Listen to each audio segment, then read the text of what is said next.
Pernahkah kau rasa dunia ni bising, tapi otak kau lebih bising? Itulah hidup Al-Farabi, seorang lelaki yang hampir gila. Kerana terlalu banyak berfikir, Al-Farabi hidup di zaman penuh kuasa dan politik. Raja mahu taat, ulama mahu diam, tapi otaknya menolak untuk berhenti bertanya, apa itu kebenaran? Siapa sebenarnya manusia? Soalan-soalan ini buat dia dibenci dan disisihkan.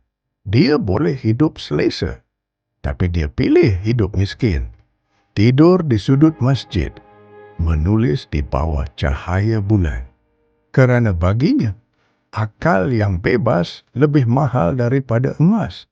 Orang ingat Al-Farabi melawan agama, tapi sebenarnya dia sedang menyelamatkan agama daripada kebodohan. Dia ajar dunia satu perkara, iman tanpa akal, mudah dimanipulasi. Dia mati tanpa istana, tanpa harta, tapi fikirannya masih hidup dalam kepala kita hari ini.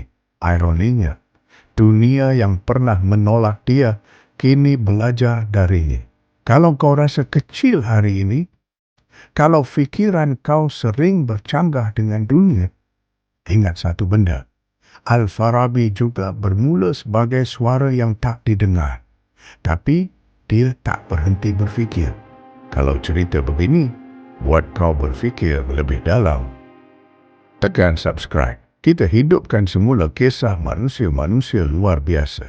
Satu minda pada satu masa. Ya Tuhan, tenangkan hati yang penuh soalan, kuatkan akal yang sering ragu, dan bimbing kami mencari kebenaran tanpa kehilangan kemanusiaan.